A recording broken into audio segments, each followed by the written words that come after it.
this is an African author. His name is CHINUA ACHEBE. When he was born, he was given the Christian name Albert, but he eventually decided, after learning about Nigerian culture and growing soft towards it, decided to discard that name for his traditional name, which is why we call him now CHINUA ACHEBE. He was born on November 16th of 1930 in Ogidi, Nigeria. This is a pretty big village inside Nigeria.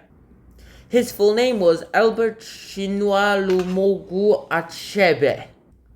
This is his village in the modern day times, and even though his parents were Protestant missionaries, they were African too, but they were Protestant missionaries, he had a multicultural kind of education and upbringing.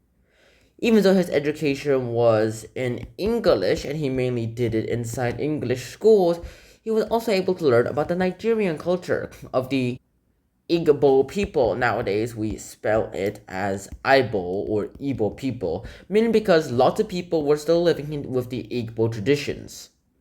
He had an education from the government schools. He attended the government local school, and then from 1944 all the way to 1947, he went ahead and attended the government college in Umuahia, and later he graduated from the University College in Ibadan, which he graduated in the class of 1953.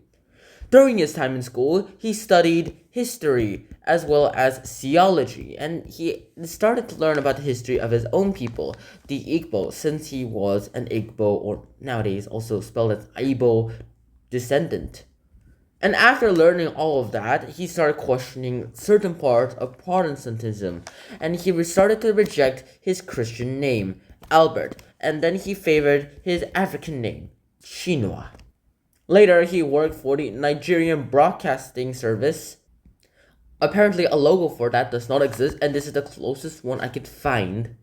And he stayed for several years until he started, doing this.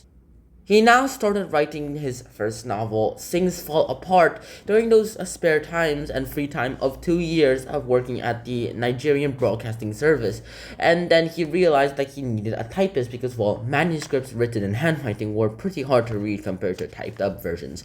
And just so happened that there was an advertisement that went ahead and advertised for a job in typing, and so he went for it and asked for someone who could type for it. And then later someone came in and typed him the entire manuscript, and then later CHINUA ACHEBE himself sent the manuscript towards the publishers.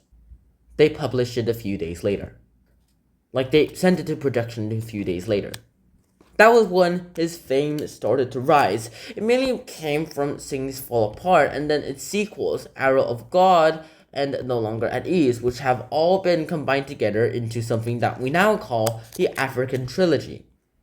In the 1950s, CHINUA ACHEBE founded a literary movement about Nigerian literature. It was mainly based on the oral traditions of Nigeria.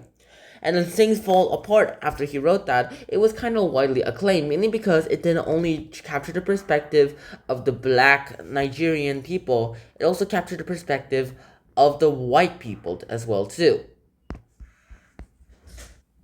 The book itself mainly only showed both parts to just not say that the Africans were not stupid, dumb, little, lazy, uncivilized monkeys, and that the white people came in and civilized them. No. What happened was that he tried to compare both systems of them. Both systems of government. These guys had the Christianity. These guys had the primitive stone and wooden gods. And he reasoned that both of them were okay at government, but they both had fatal flaws. It's just that they misunderstood each other very terribly.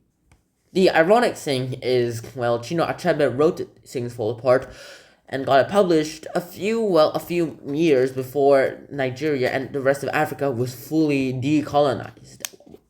While the book itself was talking about the colonization of Africa and to get people to understand about it as well too. But in the end, that's pretty much what he wrote, and this African trilogy it's what goes ahead and makes us realize what's really, really important about government, and that these African people are just, we should probably understand them a bit more. He died on March 21st of 2013 at the age of 82 years old. He changed the literary movement of the entire world ever, and he is the most quoted and referenced African author currently in the entire world. And so that is the life of CHINUA Achebe in about 5 minutes. I hope you guys enjoyed this episode. I hope to see you guys soon, and until next time, Shinana peace. Bye bye.